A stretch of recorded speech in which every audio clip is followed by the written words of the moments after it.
LNP renewable system आप सब लोग का स्वागत कर रहे हैं। आज हम लोग सोलर प्रोजेक्ट को सक्सेस करने के लिए रोड मैप के बारे में आज देखेगा। ओके, वो एंटायर प्रोसेस को हम लोग स्प्लिट करेगा। तो सोलर प्रोजेक्ट को प्रिलिमिनरी स्टडी बहुत इंपॉर्टेंट है, उसके बाद design evaluation, then building support, next supply chain management, construction management, acceptance procedure, सबसे लास्ट में ऑपरेशन मेंटेनेंस गाइडेंस इंपॉर्टेंट है। ठीक है, अगर हम लोग प्रिलिमिनरी स्टडी का अंदर घुसेगा तो उसमें साइट इन्वेस्टिगेशन इंस्पेक्शन बहुत इंपॉर्टेंट है। उसमें हमको बहुत सारा डेटास कलेक्ट करना पड़ेगा, वो एज अ रिसोर्स हमको बनाना पड़ेगा। ठीक है, फिर उसके बाद हमको फिजिबिलिटी स्टडी करना पड़ेगा, क्योंकि उधर पोल्यूशन होने का पॉसिबिलिटी है। समटाइम्स वेदर कंडीशंस है ना, थोड़ा हमारा प्रोटेक्शन को अफेक्ट करने का पॉसिबिलिटी सबसे ज़्यादा है। वो सब चीज़ हमको ध्यान देना पड़ेगा कि वो सब चीज़ हमको कैलकुलेट एवालुएट करना पड़ेगा। नेक्स्ट मोस्ट इंपॉर्टेंट थिंग ये अजीमुथल एंगल सब चीज़ हमको देखना पड़ेगा। And next most important thing design evaluation. So design evaluation के लिए हम लोग पीवी सिस्ट और पीवी सोल सॉफ्टवेयर यूज़ कर सकते हैं। नॉलेज डेटाबेस बहुत इंपॉर्टेंट है। ठीक है, हमको international standards as well as local body standards भी फॉलो करना पड़ेगा। मान लो अगर आप सेंट्रल गवर्नमेंट का स्टैंडर्ड फॉलो करें, ठीक है, बट अब कौन सा स्टेट में वो इंस्टॉल करने के लिए प्लान कर रहे हैं, वही स्टेट का वो स्टेट का इलेक्ट्रिसिटी बोर्ड का स्टैंडर्ड्स का, मान लो हम लोग तमिलनाडु में आप इंस्टॉल कर रहे थे तो टेडा का स्टैंडर्ड्स का फॉलो करना पड़ेगा। ठीक है, आप केरला में इंस्टॉल कर रहे हो तो केरला स्टेट इलेक्ट्रिसिटी बोर्ड का स्टैंडर्ड्स का कंप्लाई करना पड़ेगा। महाराष्ट्र में है तो उधर का इलेक्ट्रिसिटी बोर्ड का स्टैंडर्ड्स का कंप्लाई करना पड़ेगा। ठीक है, अगर आप मोस्ट इंपॉर्टेंटली एनर्जी यील्ड का इंटेयर एनर्जी यील्ड का फोरकास्ट आप बनाना पड़ेगा। एंड कभी भी कोई भी डिज़ाइन आप करवा रहे हैं वो डिज़ाइन को आप रिव्यू करना पड़ेगा। ठीक है, सो हमको स्टैंडर्ड का लिस्ट आपका साथ होना पड़ेगा। मोस्ट इंपॉर्टेंटली आपको स्टैंडर्ड्स को मॉडल करना पड़ेगा, शेडिंग को एनालाइज करना पड़ेगा, एनर्जी यील्ड को प्रिडिक्ट करना पड़ेगा एंड एनर्जी लॉस को भी आप एनालाइज करना पड़ेगा। सो ये सब चीज़ करने के बाद आपका हाथ में आपका पास एंटायर सिस्टम का system architecture, that is system description diagram आपका साथ होना पड़ेगा। वो सब एंटायर प्रोसेस को एज ए सिंपल एक्सप्लेन करेगा। ठीक है, एंड इक्विपमेंट का लेआउट डायग्राम, इंटरकनेक्शन डायग्राम आपके पास होना पड़ेगा। उसमें हमारा रूफटॉप का entire layout, camera concern equipments, PV module किधर आ रहा है, इन्वर्टर्स किधर हम लोग यूज़ करवा रहे हैं, डीसी डीबी एसी डीबी किधर हम लोग इंस्टॉल कर रहे हैं, ट्रांसफार्मर्स अगर आ रहे तो किधर हम लोग इंस्टॉल करवा रहे हैं, ये सब डिटेल्स आपके पास होना पड़ेगा।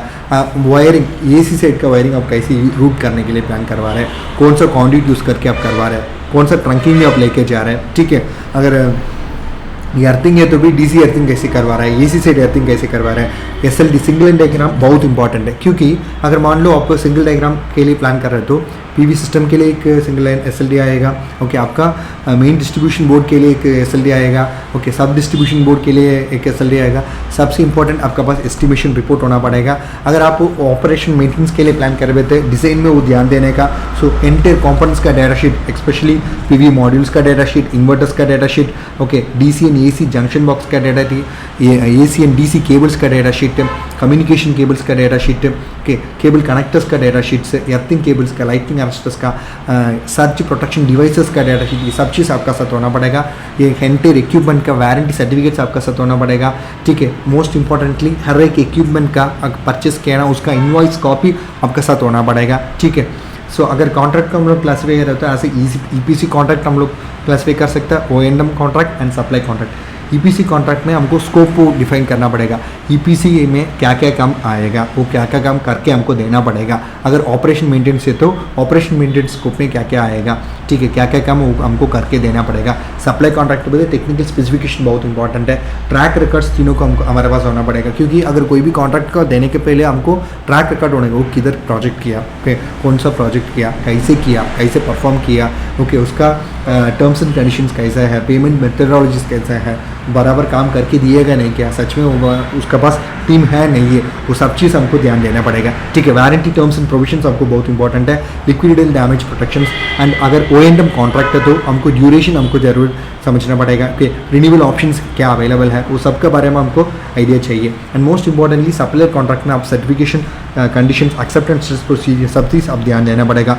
सप्लाई चेन मैनेजमेंट बहुत इंपॉर्टेंट है। सप्लाई चेन मैनेजमेंट इस लाइक प्रोक्यूरमेंट प्रोसेस, मतलब डिज़ाइन का बहुत इंपॉर्टेंट काम इसको ही देना पड़ेगा, क्योंकि अगर मान लो आप एक प्रोक्यूरमेंट करवा रहे हैं, पैनल अगर आप इंपोर्ट करवा रहे हैं तो हमको इंपोर्ट ड्यूटी कितना करके हमारा प्रोडक्ट को लेना पड़ेगा, ठीक है। अगर आप शिप पोर्ट्स में ले रहे तो ओके, हमारे इक्विपमेंट्स को किधर रखना पड़ेगा, अगर रखने के लिए प्लान करना है उसी दिन आपको उसको निकाल के हमारा ट्रांसपोर्ट करके हमारा कंसर्न साइट को आप ट्रांसमिट करके उधर शिफ्ट करने के लिए प्लान करते तो वो कैसे कर सकते हैं। कभी वो मटेरियल आ रहे, कभी हमको उधर शिफ्ट करने का कौन सा ट्रांसपोर्टेशन, कौन इसके लिए कोऑर्डिनेट कर रहे हैं, किसके साथ हमको कोऑर्डिनेट करने का, हम लोग एक्सेस ड्यूटी कितना पे करना पड़ेगा, वो सब चीज़ हमको ध्यान दे के प्लान करना पड़ेगा। मोस्ट इंपॉर्टेंटली हम लोग शिपमेंट करने के पहले प्री शिपमेंट इंस्पेक्शन बहुत इंपॉर्टेंट है, पोस्ट शिपमेंट का इंस्पेक्शन भी बहुत इंपॉर्टेंट है, और सबका टाइम हमको फैक्ट्री एक्सेप्टेंस टेस्ट इंपॉर्टेंट है। अगर मान लो पीवी सोलर पैनल्स है भी ओके, और हमारा इलेक्ट्रिकल पैनल्स और इन्वर्टर्स सबका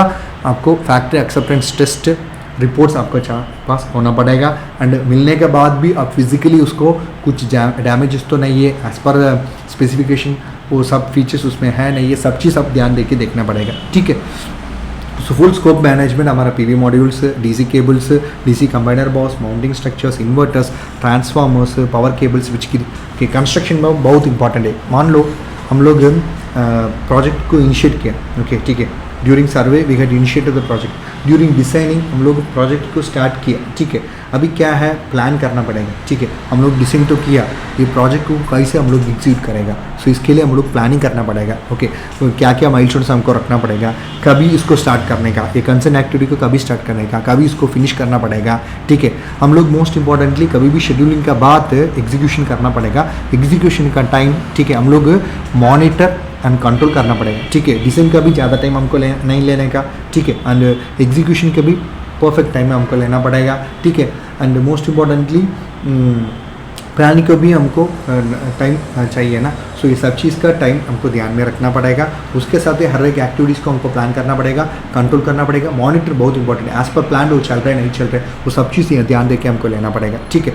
एंड मोस्ट इंपॉर्टेंटली हमारे पास क्यूए की सी इंपॉर्टेंट बहुत, क्योंकि इसके प्रोसीजर्स के अंदर इंस्टॉलेशन के लिए एक मेथड स्टेटमेंट आएगा, वो मेथड स्टेटमेंट यूज़ करके हमको इंस्पेक्ट करना पड़ेगा, मतलब क्या कैसे कैसे इसको इंस्टॉल करेगा, अगर ये स्टैंडर्ड कौन सा स्टैंडर्ड यूज़ करके इंस्टॉल करेगा, अगर हमको इसको इंस्पेक्ट करने का तो कैसे कैसे इसको इंस्पेक्ट कर सकता है, कौन सा स्टैंडर्ड के हिसाब से हम लोग इंस्टॉल कर रहे हैं, वो सब चीज़ ऐसा डिटेल्ड रिपोर्ट्स, डिटेल्ड स्टेटमेंट हमको देना पड़ेगा। वो यूज़ करके quality assurance and quality control team हर एक इंस्टॉलेशन प्रोसेस का, इवन टेस्टिंग एंड कमीशनिंग के लिए भी एक मेथड स्टेटमेंट है, उसके हिसाब से टेस्टिंग एंड कमीशनिंग भी लोग चेक करेगा।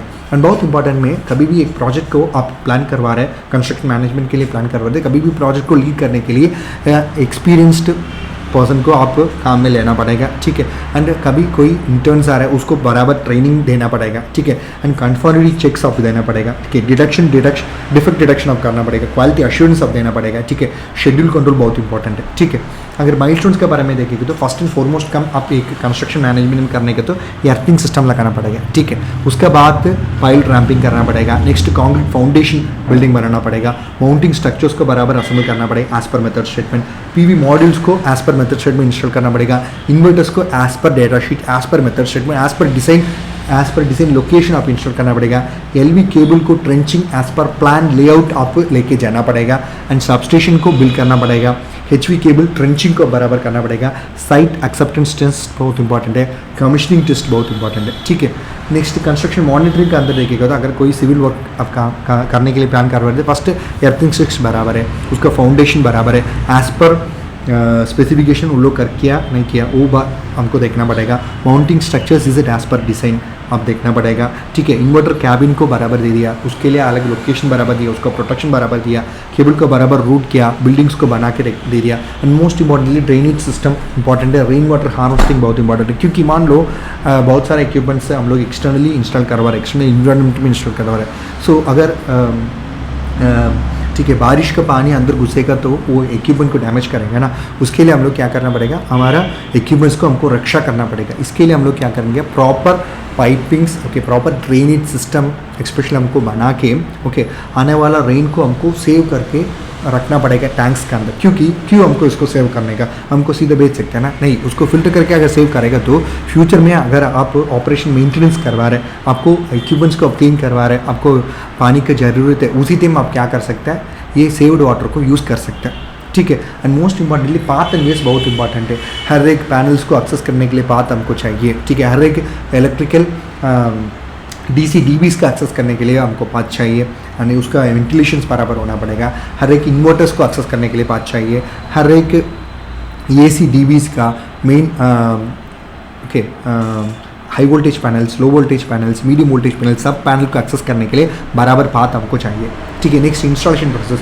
हमको first and foremost thing after installing the structure हमको पीवी मॉड्यूल्स को एज पर डिज़ाइन इंस्टॉल करना पड़ेगा, इन्वर्टर्स को इंस्टॉल करना पड़ेगा, ट्रांसफार्मर्स को इफ अप्लीकेबल हमको इंस्टॉल करना पड़ेगा, क्योंकि हाई वोल्टेज प्रोजेक्ट में ट्रांसफार्मर्स का भी जरूरत पड़ेगा ना, हाई वोल्टेज स्विच कीज से करंट ट्रांसफार्मर्स मॉनिटरिंग के लिए। Okay, protection cubicles, SCADA system बहुत इंपॉर्टेंट है, supervisory control and data acquisition systems use करके एंटायर डिटेल्स को हमको हमारा स्कैडा में देखना पड़ेगा। ठीक है, एक्सेप्टेंस प्रोसीजर में बहुत इंपॉर्टेंट क्या है, वेरिफिकेशन सबसे इंपॉर्टेंट है। ठीक है, इंस्पेक्शंस, टेस्टिंग, सर्टिफिकेशन रिपोर्ट्स। मान लो हमको एंटायर प्रोसेस को है ना, ये कि अगर मान लो एक मल्टी मेगावाट प्रोजेक्ट है, ठीक है, उसमें एक दिन में हमको एंटायर प्रोसेस को क्लास नहीं कर सकते। हमको क्या कर सकते हैं, वो एंटायर पीवी मॉड्यूल्स को हम लोग ऐसे जोन स्प्लिट कर सकते हैं। Sometimes based on the inverters, based on the string inverters strings, मान लो एक इन्वर्टर में लगभग 8 से 9 स्ट्रिंग्स आ रहे हैं, तो वो एक इन्वर्टर को पकड़ के ऐसे जोन स्प्लिट करके एंटायर जोन्स को हम लोग चेक करना पड़ेगा। उसमें हर एक स्ट्रिंग्स में कितना वोल्टेज आ रहा है, कितना करंट आ रहा है, is as per the manufacturer recommendation complying are standards, ये सब चीज़ आपको देखना पड़ेगा। ठीक है, सो जोन वाइज हमको एक्सेप्टेंस करना पड़ेगा। Next HV and MV panel का सबस्टेशन को हमको एक्सेप्ट करना पड़ेगा, परफॉर्मेंस रेशियो देखना पड़ेगा, सिस्टम सर्टिफिकेशन देखना पड़ेगा। सो कभी भी हम लोग एक प्रोजेक्ट को कभी एक्सेप्ट करेगा, वो काम को कंप्लीट किया तो उसको एक्सेप्ट करेंगे ना। सो कंप्लीशन को भी हमको मैनेज करना पड़ेगा, क्योंकि मैकेनिकल कंप्लीशन, फिजिकली सब चीज़ इंस्टॉल्ड है। ठीक है, उसको वायरिंग्स बराबर है। ठीक है, हर एक केबल को हम लोग चेक किया, हर एक मॉड्यूल को हम लोग चेक किया, हर एक इन्वर्टर्स को हम लोग चेक किया। ठीक है, एंड फंक्शनैलिटी टेस्ट देखा। ठीक है, कमिश्निंग टेस्ट, ये सब चीज़ हर एक टेस्ट हर एक फेस में हमको करना पड़ेगा। सो मैकेनिकली फिजिकल अपीयरेंस बहुत इंपॉर्टेंट है, as per layout, as per design, वो सब इक्विपमेंट इंस्टॉल होना पड़ेगा।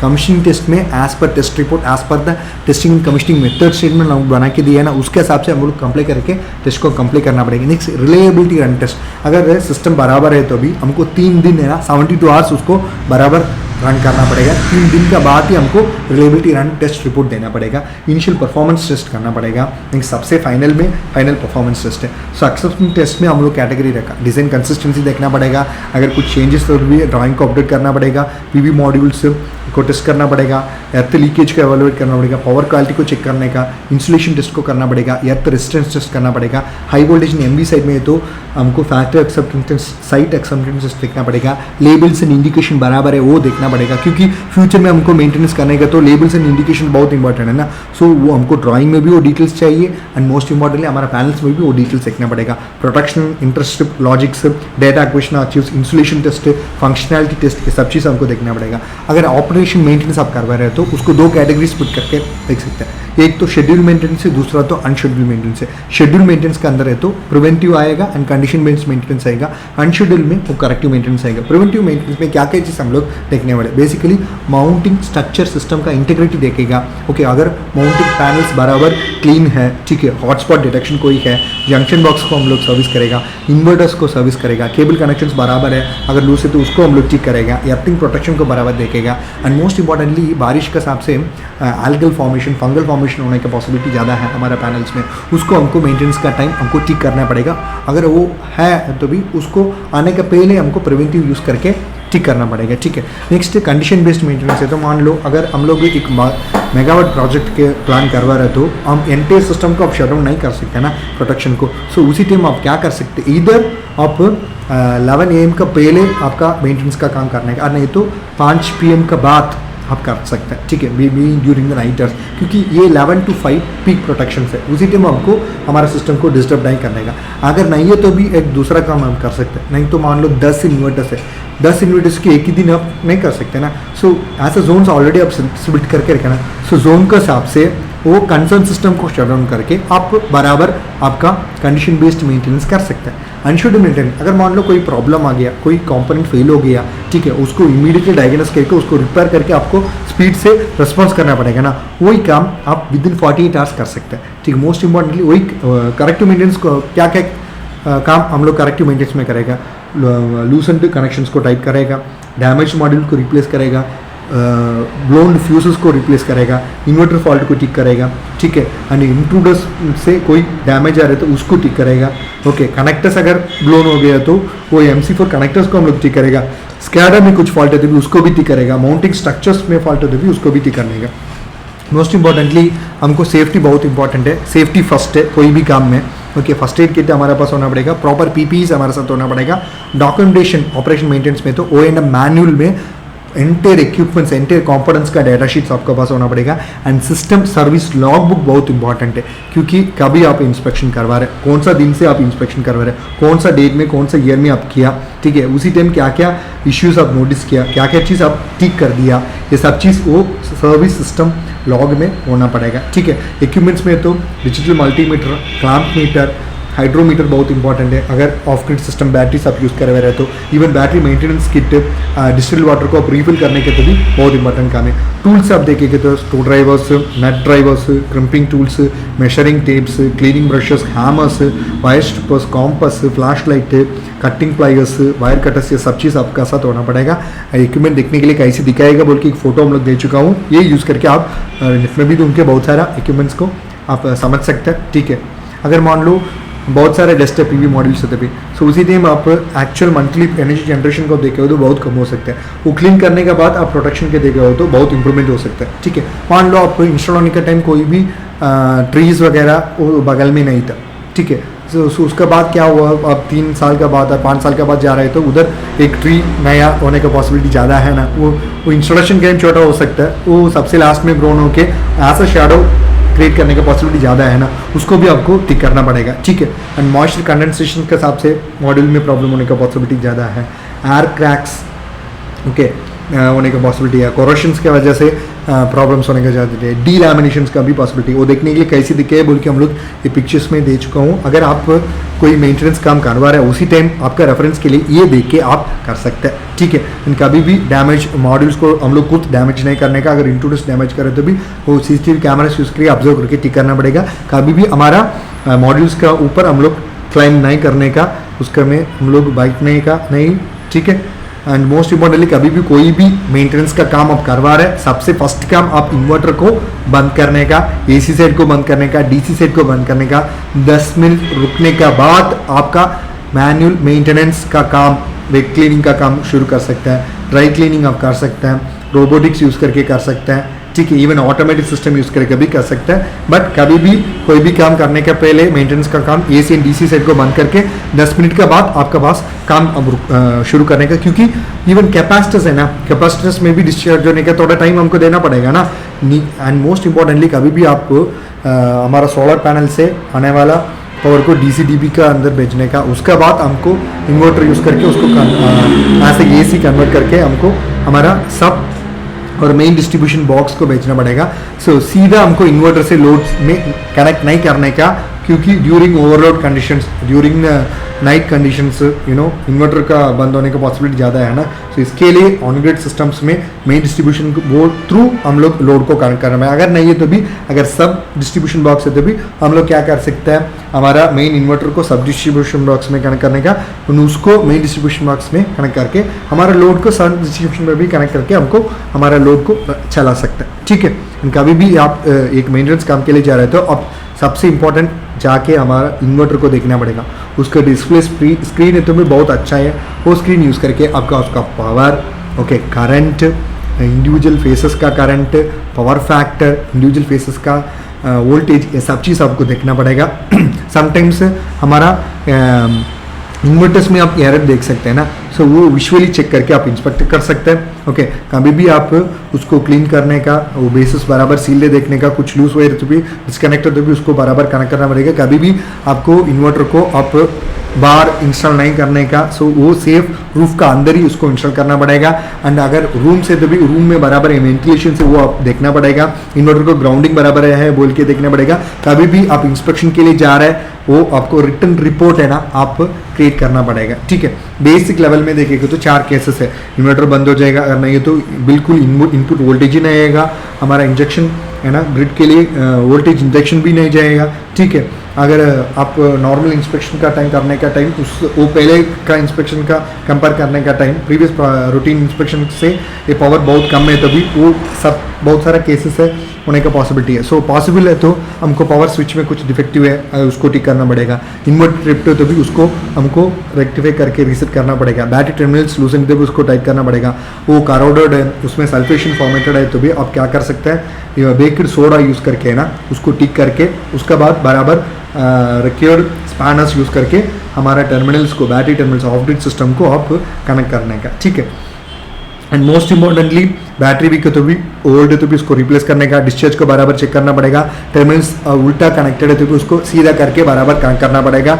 अगर आप फ्यूजेस चेक कर रहे हैं तो एसी साइड भी फ्यूजेस चेक करने का, डीसी साइड भी फ्यूजेस चेक करने का। फ्यूजेस ब्लोन्ड है तो भी देखने के लिए ऐसे ही दिखाएगा, उसको आप टिक करना पड़ेगा। एंड बहुत इंपॉर्टेंटली केबल रूटिंग बहुत इंपॉर्टेंट है। बैरली आपको केबल्स को रूट नहीं करने का, प्रॉपर कॉन्ड्यूट और प्रॉपर पाइपिंग यूज़ करके आप इसको रूट करना पड़ेगा, ठीक है। एंड मोस्ट इंपॉर्टेंटली बहुत टाइटली भी आपको केबल्स को आप केबल टाई यूज़ करके टाई नहीं करने का, सीधा वो बैरली भी इसको छोड़ने का नहीं, वो बराबर है ना, ओके। लूज टेंशन में उसको बराबर आपको केबल टाई यूज़ करके प्रॉपरली ड्रेसिंग करना पड़ेगा, ठीक है। मोस्ट इंपॉर्टेंटली हमारा केबल अगर डैमेज होती है आप देख सकते हैं, इंसुलेशन बराबर होना पड़ेगा, उसका अंदर कंडक्टर्स को हमको नहीं देखने का। अगर आप ये केबल को देख रहे थे उसको ठीक करना पड़ेगा। एंड बहुत इंपॉर्टेंटली पैनल से आप केबल को बाहर लेके जा रहे थे भी यूजिंग प्रॉपर केबल कॉन्ड्यूट से आप लेके जाना पड़ेगा। अगर सीधा ऐसे ही छोड़ेगा तो वो आपको केबल्स को डैमेज करेगा।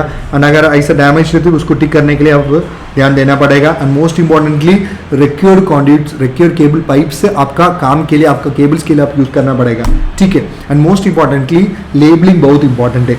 कभी भी आप लेबल्स को आपका पैनल के अंदर लेके जा रहे हो, उसको टर्मिनेट करवा रहे हो तो आपको दोनों एंड में बराबर लेबलिंग देना पड़ेगा, क्योंकि फ्यूचर में आपको मेंटेनेंस करवाए तो आपका ड्राइंग देख के वो लेबल्स को आप ठीक से अगर कुछ ट्रबल शूटिंग है तो भी उसको टिक कर सकते हैं, ठीक है। एंड मोस्ट इंपॉर्टेंटली कभी भी आप पीवी केबल्स और AC side cable, DC side cable proper cable use करके केबल रूट्स में केबल टाइस में प्रॉपरली ड्रेसिंग करके उसको लेके आना पड़ेगा। एंड कभी भी एसी फ्यूसेस के लिए एसी फ्यूसेस ही आप यूज़ करना पड़ेगा, डीसी साइड के लिए डीसी फ्यूसेस आप यूज़ करना पड़ेगा। दोनों मिक्स करके कभी भी यूज़ नहीं करने का। एंड कलर कोडिंग के बारे में आप देखेंगे तो एसी साइड में red, yellow, blue, okay, 3 lines के लिए। एंड न्यूट्रल के लिए ब्लैक यूज़ कर सकते हैं।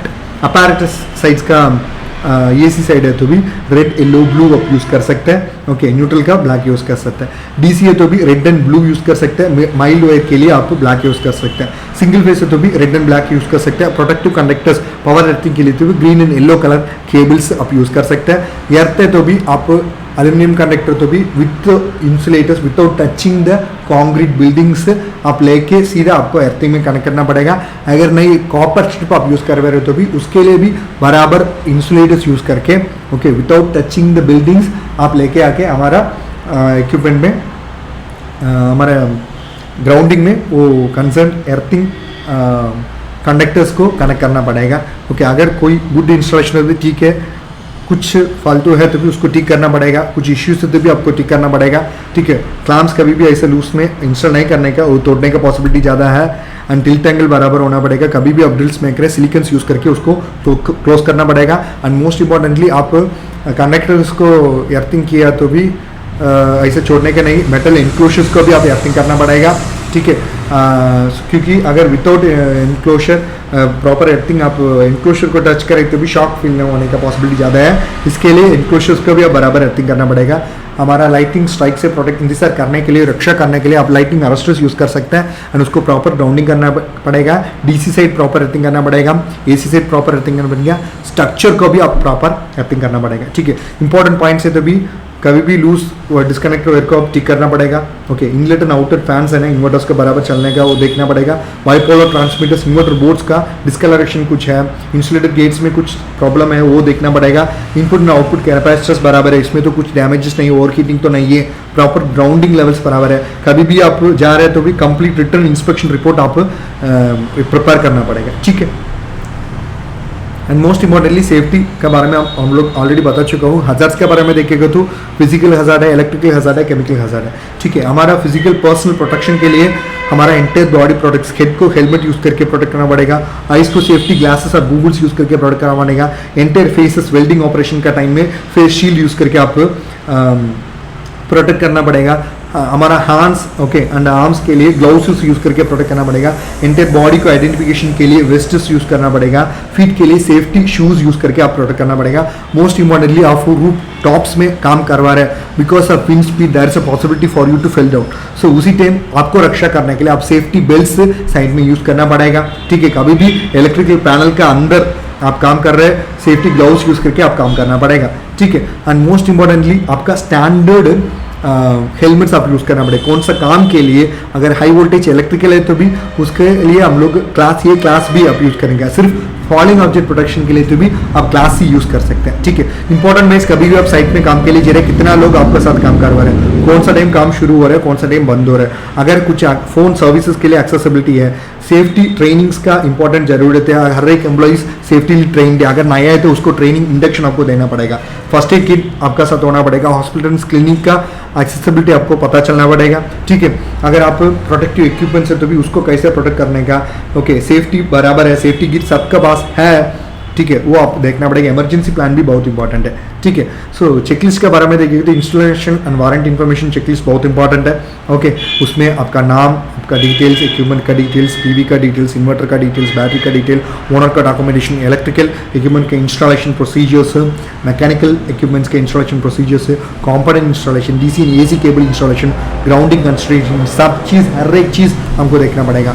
मेंटेनेंस के बारे में देखें तो भी कंपनी का नाम, कभी आप इंस्पेक्शन के लिए जा रहे हैं, प्लान का कैपेसिटी कितना है, मॉड्यूल को आप कैसे चेक किया, इन्वर्टर्स को कैसे चेक किया, ऐसे जोन से तो भी कितना वो कंसर्न जोन में कितना इन्वर्टर्स है, उसमें कितना स्ट्रिंग्स है, हर एक स्ट्रिंग्स को आप कैसे चेक किया, सब चीज़ आप ध्यान देना पड़ेगा। कंबाइनर बॉक्सेस को भी देखना पड़ेगा, अगर ऑफ ग्रिड सिस्टम है तो भी बैटरी को आप बराबर चेक करना पड़ेगा, इन्वर्टर्स को भी विजुअली भी चेक करना पड़ेगा, अगर एरर्स तो भी उसको टिक करना पड़ेगा, अगर कुछ वार्निंग्स उसमें है तो भी उसको कैसे टिक कर सकते हैं, वो सब चीज़ आप कंसर्न सर्विस पर्सन का साथ डिस्कस करके उसको टिक करना पड़ेगा, ठीक है। सो बहुत इंपॉर्टेंट प्रोजेक्ट में 5 पीस बहुत इंपॉर्टेंट है, proper planning prevents poor performance, and सबसे बहुत इंपॉर्टेंट है 5 पीस है, that is essential research, experience team, inter process control, quality, excellent construction, efficient operation and maintenance.